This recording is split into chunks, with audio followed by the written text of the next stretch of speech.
Le béguinage solidaire a pour vocation de répondre à deux questions simples. Est-ce que je peux encore être utile et est-ce que je peux encore être aimé? C'est vraiment ça le fond du projet. On pourrait faire un béguinage solidaire sous une bâche agricole, que l'important c'est le projet qu'on va vivre et non pas le confort des logements, j'en suis pour ainsi dire persuadé.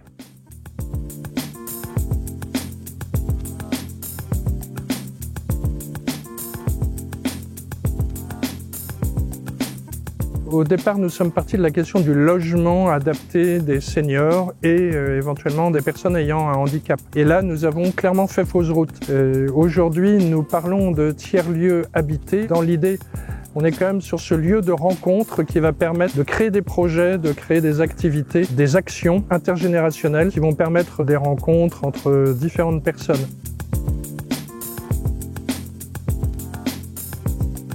J'aime bien avoir du monde autour de moi, partager plein de choses. De pouvoir voir ma vieillesse autrement.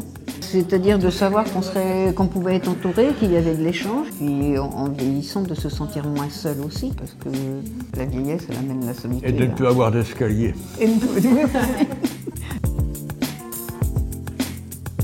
On a eu de bons échanges dans nos ateliers de travail pour se préparer. C'est absolument génial parce qu'on sent qu'en fait on s'assoit d'instinct.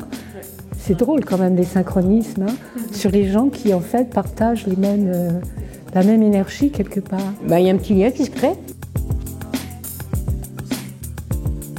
Ça ne va pas créer de problème, on l'a déjà, le lien.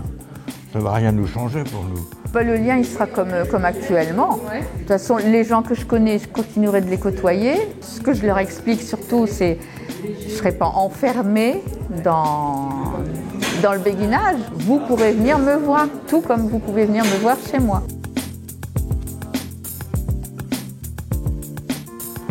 Je l'ai connu à mon travail. Sur Facebook. Je travaillais moi, dans le bâtiment juste à côté. Un jour, je suis passée devant l'hôtel Sivard de Beaulieu et j'ai vu un permis de construire. Donc, curieuse comme je suis, je me suis arrêtée, j'ai lu. Ça a fait son petit chemin dans ma tête. C'est une conseillère de Querqueville qui avait posté l'article du journal. Quand j'ai vu ça, ça a vraiment fait tilt. Parce que je suis passionnée par les béguinages du Moyen-Âge. Je me suis trouvée entraînée dans une réunion. Et voilà, c'est parti comme ça. J'ai assisté à la première réunion et depuis, je suis à toutes les réunions. Bien sûr. Du tout. Non. Non. Le déménagement. Oui. C'est pas facile de changer de maison. Bien sûr, et puis on ne quitte pas. Nous, ça fait 53 ans que nous sommes nés tout de suite. Et on ne va pas quitter les lieux sans amertume. C'est vraiment quelque chose qui est un saut dans l'inconnu. Et comme tout saut à n'importe quel âge, je pense que le saut dans l'inconnu est toujours perturbant. D'autant plus que c'est un de nos derniers sauts. Il ne faut pas se tromper quand même.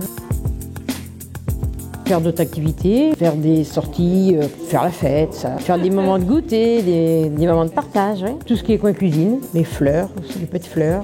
Faire un petit peu de gym, faire de la marche, aller au marché. C'est du partage de mes bricolages, mais aussi de pouvoir partager aussi de la littérature. Je suis beaucoup comme madame dans le bricolage, la couture, le tricot. Et mon mari, c'est le jardinage. Récemment, une des participantes a dit « Je suis arrivée en pensant à mes projets et aujourd'hui je pense à nos projets ». Alors comment est-ce qu'on le fait? En ce qui nous concerne, c'est par la création du béguinage solidaire hors les murs qui vise à permettre aux futurs habitants, mais pas que, de travailler à l'écriture du projet au moins 18 mois avant l'ouverture ou l'installation dans les logements, en faisant des réunions régulières qui permettent aux personnes d'exprimer leurs questions, leurs inquiétudes, leurs peurs, mais aussi de travailler sur des sujets particuliers comme la mise en œuvre du jardin potager, d'ateliers, etc. Là, dans les béguinages, l'idée c'est plutôt que les personnes elles-mêmes soient maîtres de leur emploi du temps et qu'elles proposent aux autres, quitte à ce qu'il y ait peu de participants, mais que ça plaise à tout le monde et qu'elles arrivent aussi à fédérer les gens de l'extérieur pour que ce soit un lieu pas seulement pour les personnes âgées, mais un lieu de vie pour tout le monde où résident des personnes un peu plus âgées que les autres. Les collectivités, mairies en particulier, voire communautés de communes ou d'agglomérations, le département avec ses différents services qui sont complètement incontournables, mais bien entendu aussi le CLIC quand il existe, le CCAS, les associations locales, enfin, tout ce qui tourne autour de la gérontologie et qui ont une vraie connaissance des seniors. C'est difficile de dire qu'est-ce qu'il manque parce que je crois qu'il faut garder une part d'initiative et que si on cadre trop les choses et si on donne trop de guides à des porteurs de projets, ils vont perdre de leur originalité, voire de leur petit côté de folie. Par provocation, je dirais qu'il n'y en a pas, mais c'est une mauvaise réponse. Mais je pense que chaque projet doit vraiment être pesé. Nous sommes assez régulièrement appelés par des porteurs de projets qui se lancent et ils n'ont pas vraiment conscience des enjeux financiers qui sont le cœur du problème en fait, du montage. Et il faut être extrêmement précis, par exemple, quand on parle de construction. Ce sont des vrais sujets qu'il ne faut pas louper. Donc une grande attention au montage financier du projet, même si ce montage financier n'est que au service du projet humain.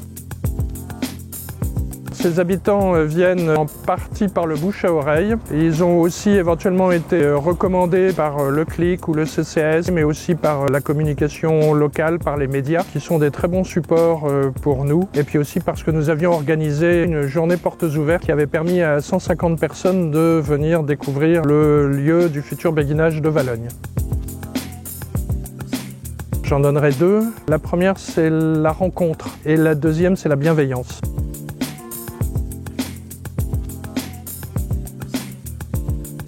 Les habitats ne sont pas médicalisés, il n'y a pas de médecin à vivre sur le lieu, mais il est toujours possible de mettre en place des intervenants extérieurs et chaque résident est libre de choisir l'association auprès de qui elle a besoin d'aide pour une femme de ménage ou pour une toilette si besoin, etc. Jusqu'à ce que la personne, si elle le souhaite, aille vivre ailleurs, mais qu'elle puisse aussi continuer à vivre dans ce lieu comme si elle était chez elle en fait. Ouais. Parce qu'elle est chez elle effectivement.